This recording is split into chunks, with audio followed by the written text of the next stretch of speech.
One of the most common misperceptions that most golfers have has to do with the role of the pelvis or the hips in the golf swing. Most players are led to believe on some level that the hips fire or power the golf swing. And the actual development of what we see as the sequence of the golf swing, as the golf club is in transition with the elite golfer, as the hips seem to do their own thing or seem to lead the swing, that actually was developed for a very, very different reason.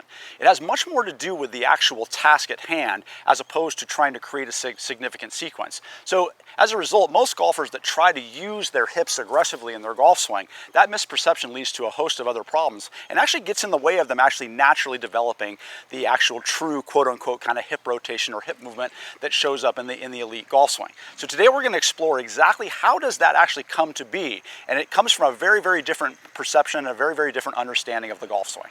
All right, let's get started.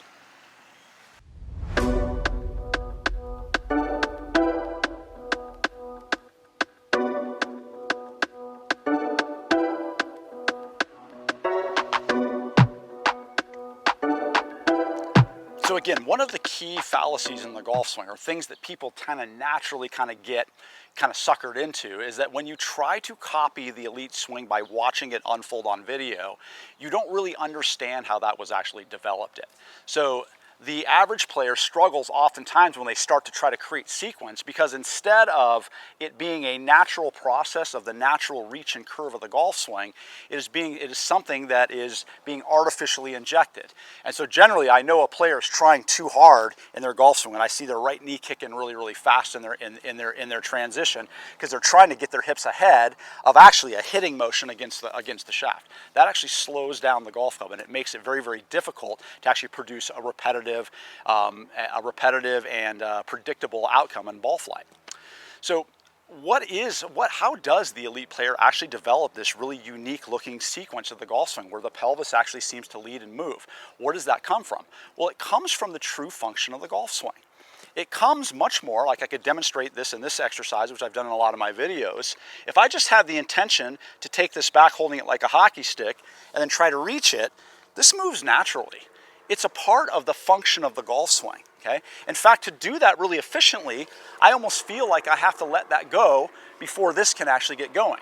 It's not that I'm trying to make a sequence, it's that that sequence starts to evolve.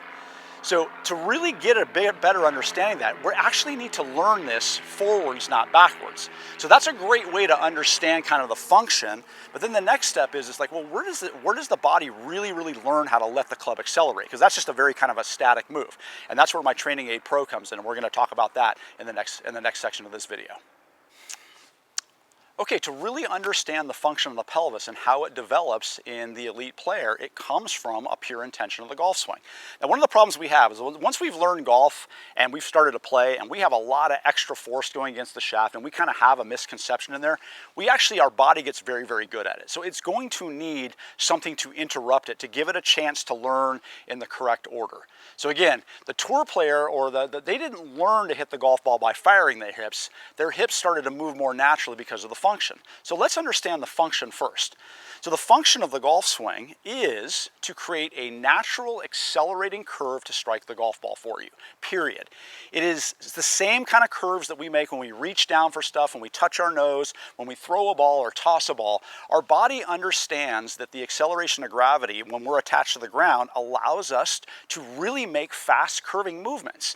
And then the body tends to balance them out. As it learns the intention of the movement, it learns to move all of the body to help it achieve the task. In a high velocity movement like a golf swing, yeah, the body has a lot of learning to do. There is to get that club to go as fast as possible in a curve extending to the ball all the way.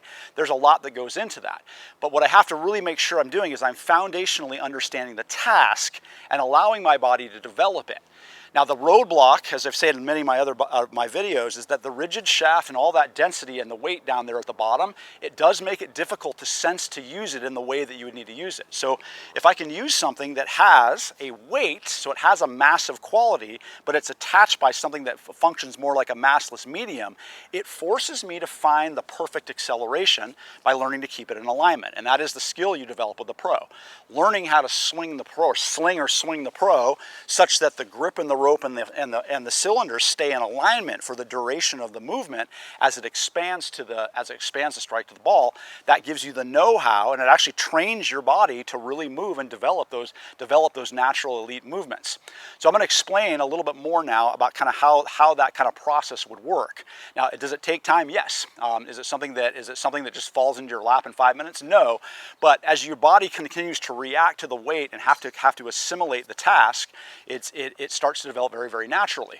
And then it actually happens even better. It becomes something that happens without thought. Hence, like when you ask really good players, how do they move? They don't really know. It's something they just kind of do. So like a tour player just wants to hit the golf shot, the body automatically does all the sequencing without thinking about how to do the sequencing. And if they develop it by thinking it, they wouldn't be where they're at. Okay. So what is it that we need to know? Well, the first thing we need to know is that a golf swing is a curving acceleration that works in a logarithmic spiral outwards. So I'm trying to get it to go outwards naturally in a curve. Now the rigid shaft may put some constraints on it. That's why we see transitional points in golf swings be a little bit different. Things like lag and that we call lag and release, those things actually don't really exist. That's just a function of the body learning with the rigid object how to get it on the perfect curve. With the Pro, I can see the entire curve. So as it wraps into my center, as I learn how to allow it to expand away from me, and this is hard to see in 2 dimensions, but there's a depth to the movement. The cylinder is working constantly away from me. It's expanding, if you will, in a very specific spiral to a very specific spot. So if I were to put a ball on the ground, I'd want to be able to deliver that to a very specific spot. So the first thing I have to learn is actually that there's an extending. I want to feel like everything's kind of constantly extending. I want to know that's happening. So as the Pro continues to extend in a spiral outwards, that's what my body has to learn first. I got to be very interested in this natural curve. And then the constraint with the Pro is, well, if I'm adding something extra, I'll start to form an angle. It'll start to drag. The cylinder will try to do the right thing, but because there's rigidity here, that we see that the massless rope connection, it actually starts to get behind. So to get this to be on the perfect curving spiral, I actually have to learn how to align them. To align them, you actually have to get rid of the idea that you need to be ahead of a golf swing. You actually have to learn the curve first. Once you learn the curve, then you have the opportunity to actually start to predict it. And that's what happened with the tour player. Their pelvis, their body, the biomechanics that we constantly see like kind of illustrated. This player is doing this at this point, and then look how nice this position looks. These are a function of something much more simple actually, is that the body's just sensing the curve. Now if the body wants more speed, it has to learn how to respect the acceleration that's allowing it to drive, that natural expanding curve without corrupting it. And so it actually instinctively starts making new curves of its own, actually in preparation. So first, it actually has to learn how to learn the curve itself. Then it learns how to react to the curve. And then it learns how to, I've said this before, pre-act. It starts to know, oh yeah, as you start to play with it, if I want that to go a little faster, all of a sudden I've got to start letting things go. That's very, very instinctive. So that's how the pelvis actually should develop its movement. And so that's why when we come back to the golf club, is that, well, why does the pelvis start to take off early in the transition? Well, the player has learned the path, the exceptional path of the golf swing and that natural accelerating reach. The only way I get there consistently is to let my whole body move.